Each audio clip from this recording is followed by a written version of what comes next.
you told us you solved the mystery. We got to the end, and you didn't quite get it, all right? So I'm pretty sure you're going to complete the journey on this video. Because I need the breakdown, bro. I know Five Nights at Freddy had a manga. Let's get it. So when the metal hit his mug, he just sunk in place. 100K Holla, chillin' Bahamas. Come home to your crib and throw in your mama. What is good, HollaSquad? We are the latest squad on the YouTube platform. Listen, today we're back with another reaction. And listen, Five Nights at Freddy's and Little Nightmares are two of the games that I have come across in the near past, if that's the term. That I was like, yo, these stories are crazy. Now, I think like Little Nightmares has a little bit more context to the actual world. This one has its own like deep, multifaceted story. And Matt Pat's going to explain it to us today. So, he solved the mystery.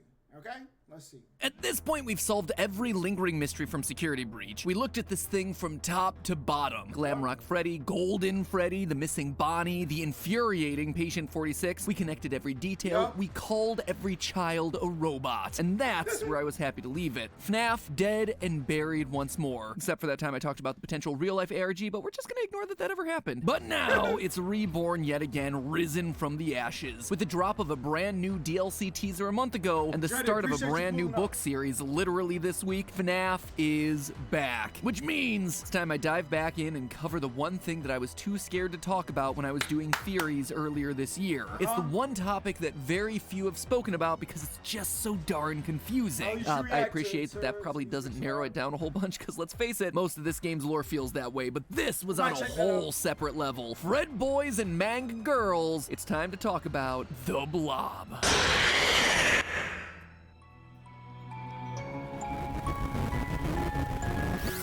Hello, Internet! Welcome to Game Theory, the show that's full of so much agony from analyzing Fnaf, it could probably bring its own animatronic to life. Maybe then I'd finally get a vacation. Soon, my precious.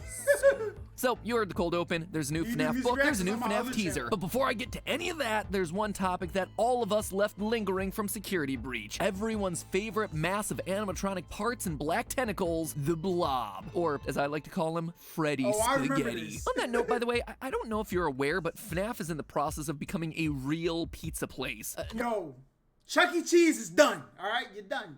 Chuck E., your time has come. Freddy Fazbear's Pizza, I will not be attending there with my children if I ever have those because I heard about the game. What you doing? Not real.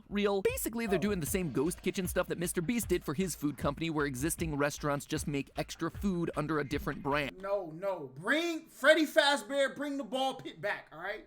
The ball pit was a thing back in my Chuck E. Cheese day, and they took it out. And actually did a food theory explaining it all. Check it out after the video. It's actually really fascinating stuff and very relevant to the franchise now. Anyway, with a real-life Freddy's comes the need for some real-life food. And if Freddy's Spaghetti is not an item on that menu, so help me, I will write a politely worded letter to their social media account and kindly request that they reconsider. Anyway, the Blob was, at the time, the mystery that no one could crack. Then you've got the Blob as well. The Blob's just on another level of complicated. With the Blob, there are so many animatronic bodies there that have no reason to be there. I'm gonna take a stab in the dark. I think I put Henry in the Blob. The Blob is just a catch-all, all loose ends. And anything we don't understand, it's in there. It's in the Blob. But you know what? It's been half a year. I'm done just throwing all our unanswered questions into this literal landfill of a character. Today we're getting some definitive answers as to what and who this thing might actually be. And those answers are gonna do two things for us. One, they'll absolutely help clarify how we talk about this franchise moving forward. And two, they'll certainly have severe implications for the Ruin DLC that's coming out early next year. So in the event that you repress this game, and specifically this character in your memory like I did, here's the quickest of reminders. In Security Breach, if you stay past 6 AM and defeat all the other animatronics, you're able to descend down into the basement of the Pizzaplex. It's there that you discover the remains of the Fnaf 6 restaurant with a big ol' hole in the middle. Try to go down that hole on your own, and you're immediately jump scared by the face of Funtime Freddy attached to a big oily tentacle. But hop into Glamrock Freddy and he protects you, saying that his friends are here and that they're angry and confused. Then, during the Afton fight, those same oily tentacles pop in from the vents, trying to capture you, or anyone, to be honest. Burn Afton enough times and you get the final cutscene where the Blob returns to drag Afton off into the ceiling to keep him in cold storage until the next game. And because this is one of only a handful of animated cutscenes in Security Breach, everyone assumes that this is the true canon ending of the game. So figuring out what this thing is meant to be must be pretty darn important, right? So I guess it's time for me to stop stalling and start theorizing. The best place to start is to understand what exactly this thing's made out of, because really it's a who's who of FNAF history. Obviously we see Funtime Freddy as its main face. As you're descending down through the hole though, you can definitely make out FNAF 1's Chica. The shape of the head and the torso are a dead giveaway here. Peeking out is also FNAF 1's Bonnie. Notice the coloring of it and the lack of rosy cheeks. We also have a few random arms and legs popping out. These all match the style of FNAF 1 animatronics. Notice the 3 toes on the feet and the 3 fingers and thumb with no joints on the fingers of the hands. And that's about all that you can make out from just looking at this thing in the game. But if you extract the in-game model and look at all the other sides, you find that there's a lot more hidden here. Mangle is hanging out directly opposite Freddy's face, and if you look closely, you can also find its ribcage, arm, and 2 of its feet hanging out elsewhere. Low on one side of the blob is the puppet's mask, except it's missing one major detail. The iconic tears are gone. That is a huge clue that we're gonna need to address. And finally, we have Circus Baby's mask, the only one of the animatronics to not have her eyes lit up. Again, that is a huge detail that has to be important to this thing in some way. Baby's arm is also hanging around inside this thing. We know it's definitely Baby's and not Funtime Freddy's because Baby's hands have rounded silver tips on the fingers, just like we see here. Like I said, how do they break this stuff down? How? It is a real mishmash of animatronics. It's almost like Steel Wool wanted a one-stop shop for FNAF's greatest hits. And weird details like Baby's eyes being extinguished and the puppet's missing tears feel like the game trying to tell us something, but what? Well, after identifying each and every arm and leg sticking out of this thing, there was still one animatronic in the spaghetti that really got my MatPat tingle going. This guy right here. Hidden away at the very bottom of the mess is a naked endoskeleton consisting of a single animatronic head, 2 arms, and a missing eye, with a body position that looks like it's desperately trying to pull itself out. His position right at the bottom also felt like he was intentionally hidden, the kind of thing that you would overlook a few times, but clearly he's meant to be important. He's the only animatronic in this mess that's missing an eye, but his other eye is illuminated, which immediately puts him on the same level as the more iconic characters that we see absorbed into this bizarre amalgamation. So, who is it?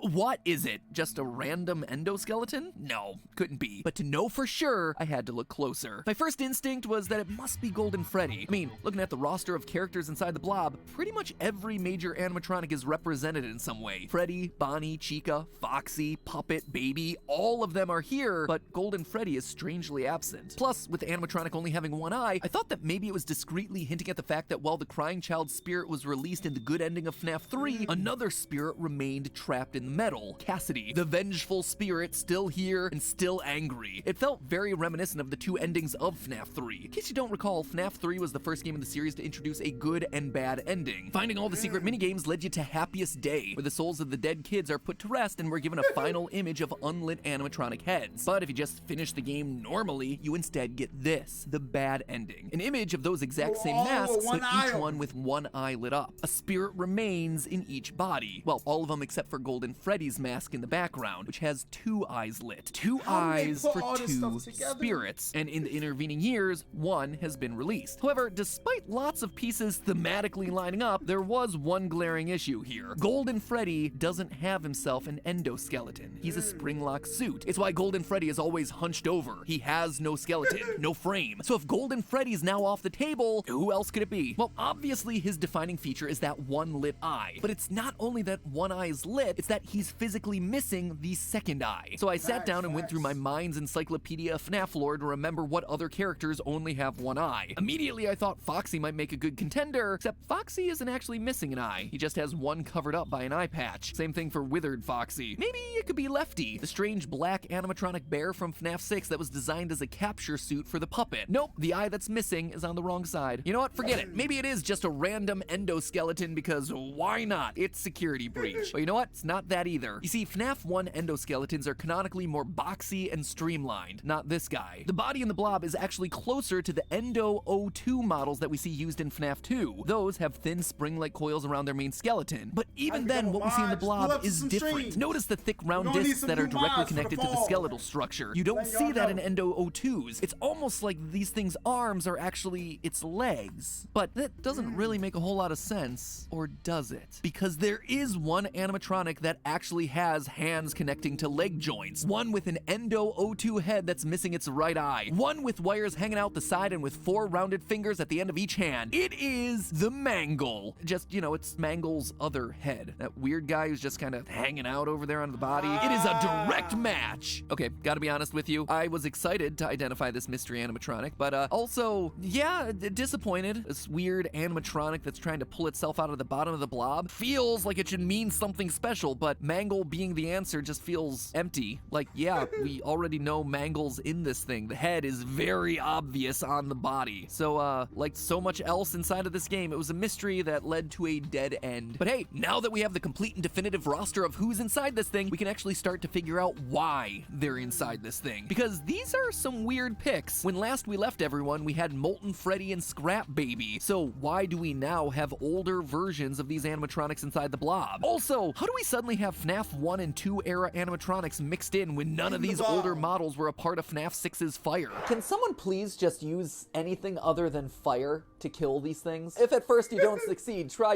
again. But at a certain point, you just gotta like cut it off and be like, you know what? Maybe there's something else. Silver bullet? Steak in the heart, garlic, just literally anything. Honestly, this was the main reason I didn't want to cover the Blob. Just felt like one big continuity error. But now that I've come to the end of my sanity trying to determine what animatronic a finger belongs to, I think an answer has presented itself to me through the darkness. And you know what? I was wrong. Dead wrong. So the opening area of Security Breach is Rockstar Row, and it's full of memorabilia from the past pizzerias. You got stuff like OG Foxy's torso and jaw placed inside of display cases. There's also Bonnie's guitar, Freddy's bow tie, Chica's cupcake, even random stuff like Chica's feet or animatronic leg pieces. But it's not the items that are there that are interesting, it's the ones that are missing. If you look closely at these display cases, the majority of them have at least one so they mashed. Okay. One missing item with a small description plaque in front of the empty space. Unfortunately, we can't see what exactly is on the plaques, but if torsos and feet are being displayed, then it isn't too hard to imagine that these could have been the heads, masks, arms, items that have been collected and added to the Blob. In fact, that would explain why it's Circus Baby and Funtime Freddy heads inside of the Blob instead of Scrap Baby and Molten Freddy. It's not a continuity error like all of us assumed, it's just a really obscure lore point. Remember that FNAF sister location ended with all the animatronics teamed up to form Ennard, a literal tangle of wires and eyeballs, and that was pretty much it. But once Ennard was puked up and Baby got voted out of the team, that tangle of wires needed shape and form. This in turn gave rise to Scrap Baby and Molten Freddy, creatures created from literal trash, not official versions of the characters, for as much as they might look like the original characters. As far as Fazbear Entertainment memorabilia is concerned, the Circus Baby mask and Funtime Freddy head, they're the latest versions of those characters. They're put on display for fans of the series to see. Parts that this tangle of black goo could steal from the displays and absorb into its own being. Same with the OG suits and Mangle body. Scrap Baby and Molten Freddy, meanwhile, they're unofficial characters. They were never created by Fazbear Entertainment or displayed inside of a pizzeria. In short, I'm sorry, Steel Wool. I'm not sorry about a lot of the things I've said about some of the lore decisions in this game, but in this individual case, I'm sorry that I assumed that this was just a sloppy continuity error when in actuality, it was a lot more thoughtful than I could have ever expected. We just didn't give you enough benefit of the doubt here. So, like an overeager Funko Pop collector, there's a tangle of black wires lurking in the Pizzaplex hunting for souvenirs from the franchise. And believe it or not, this actually lines up with a random detail from the story New Kid in the third Fazbear Frights book. As a group of kids are exploring an abandoned Freddy's restaurant, we get this line, quote, "While they were in the bathroom, Devin was pretty sure he heard something slithering through the walls. He didn't say anything. From the way the other boys' faces paled, he knew they heard it too." That is the line, and it never pays off. Not in this story, not in this book, not in the entire book series. The whole story actually winds up. I want to know where it came from, all right? I know we're getting there, Matt. Listen, I'm being impatient. I'm being impatient. Up being a Golden Freddy story, strangely enough, but it leaves Chekhov's tentacle monster just sitting there in the walls waiting to be used, probably because it was meant to pay off in Security Breach, a game that was originally meant to release closer to that story's publication, but the repeated delays in Security Breach threw all of that synergistic programming off. Alright, so we know why it physically looks the way it does, but really, what are these tentacles? Well, that's where the puppet mask Missing Tears comes in. I think we're all familiar with this thing's story, right? In the aftermath of kids getting killed at Freddy's restaurants, the creator Henry institutes a security program in the form of the puppet. In Fnaf 6, we literally see this thing called Security Puppet. Sadly, Henry's daughter Charlie is killed outside of the confines of the restaurant. The puppet finds her too late and lies down beside her in the rain, and the two become one. And in Fnaf 6, the last official time that we see this character, it comes complete with tears in its eyes. In fact, in every iteration of the character, the puppet mask has tears. Or should I say almost every iteration. Look at the Security Puppet minigame from before Charlie's death. The mask has no tears. It's only after Charlie dies and the thing is possessed that tears suddenly form on the mask. Tears mean that Charlie's soul is inside of this thing. But now, there are no tears left on the mask because Charlie's soul has been released. She's no longer inside Security Puppet. When Henry burned everything at the end of FNAF 6, it worked. Kinda. It freed all the souls that were trapped inside of the metal. This coincides with what we see on the blueprints for Remnant. Overheating might neutralize the effects permanently. However, it didn't work all the way. There's one thing that Henry's fire didn't account for, something that it didn't purge: agony. You see, Remnant soul metal might be the focus of the games, but it isn't the only powerful force that drives this franchise forward. The other is actually found within the pages of the Fazbear Frights books: agony. Now, it's important to distinguish the difference between agony and Remnant. I've seen a lot of places using the terms interchangeably, but in Fazbear Frights, they're explained to be distinctly different. Remnant is all about the soul. When an animatronic becomes possessed, that spirit literally becomes attached to the metal. That metal can then be melted down into a substance that Fazbear Frights describes as a boiling liquid mercury, aka Remnant. If you inject that metal into other animatronics, it suddenly brings them to life using the power of the original souls. Compare that to agony. In the books, agony is studied by Dr. Phineas Taggart. He states that agony, quote, has a greater energetic radius and power than any other emotion. I've done numerous experiments to measure, capture, contain, and study the leftover emotion embedded into objects that were near tragedy. The book even goes so far to explain that the items Phineas has collected weren't possessed by ghosts or spirits, but instead were energized by Daddy agony. Holla, we So can't when hear me. someone Also feels join the agony, it Twitch doesn't side. just stay with them, it can infect inanimate objects around them and linger there. In other words, while those original animatronics no longer have spirits powering them, the agony they felt while being murdered remains attached to the suits. That's why the Blob's interested in collecting the suits. It's not collecting spirits, it's collecting agony. By combining them, it becomes more powerful. All the pain and suffering of the children from over the years brought together to create one giant monster. That's why the eyes are glowing red for all the animatronics and endoskeletons. It's also why the puppet and baby aren't glowing. The puppet— Look, I don't know why my audio cut off on Twitch, but we'll restart the stream after we finish this video. has been put to rest by her father. She's no longer tormented. My daughter, if you can hear me, it's time to rest. For you and for those you have carried in your arms. And baby, well, yeah, she is certainly angry. She is jealous, but she's also eager to please her father even after death. Now we can do what we were created to do and be complete. I will make you proud, Daddy. She embraces the monster that she's become. She's not filled with agony, but everyone I'll else, make you proud. absolutely. Even in that finale speech, we hear Henry say it. This place will not be remembered, and the memory of everything that started this can finally begin to fade away, as the agony of every tragedy should. Agony! Woo, woo, he did it! He said the word! So, there you have it, friends. Over half a year after the game's release, we finally solved the last mystery of Security Breach. The Blob isn't a giant continuity breaker, it's just a very cleverly composed amalgamation of animatronic parts slithering through the walls looking to accumulate agony. The tortured emotions coming from all the old animatronics on display throughout the Pizzaplex. And now that we've solved it, not convinced that we've seen the last of it. Despite the fact that the Afton ending's only worth 2 stars, when the highest is 3, the DLC poster does seem to indicate that the story is gonna follow this particular ending. Notice the melted parts of Chica's face, the ruined Pizzaplex, which directly follows the building collapse in Afton's ending. But look a little closer. There are mysterious red eyes up in the top left, as well as some suspicious looking cables down in the bottom right. Even if the Blob did That's what I mean, bro. How did you do this? finally kill Afton, And how did you put this together? That's the crazier part, bro. Like, some people, they just be, you know what I'm saying, creating. These people put depth, all right? And depth and more depth in all of their stuff.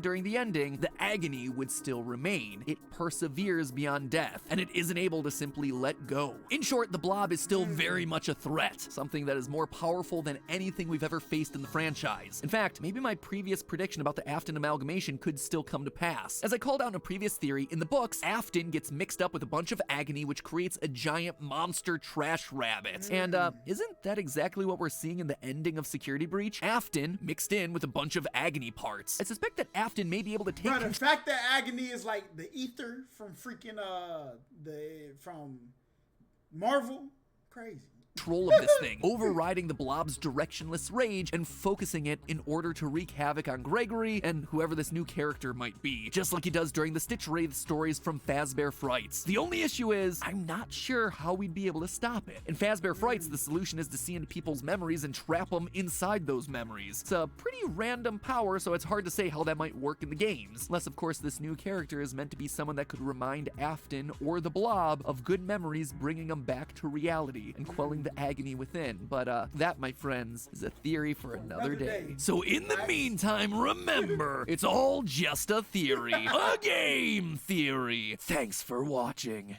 Okay, look. Thanks for coming in, Fred. My bad. Listen. Matt Pat completed this theory, okay? The last one, he brought us, we followed the bread trail all the way to the end. And then he was like, well, we don't really know this. This one, like the whole agony thing, that's crazy to think. The fact that it, like, what would we say, more powerful than all the other emotions? I'm gonna look into like the real life applications of these claims, because they ain't put it in this game for nothing. That's what I've learned.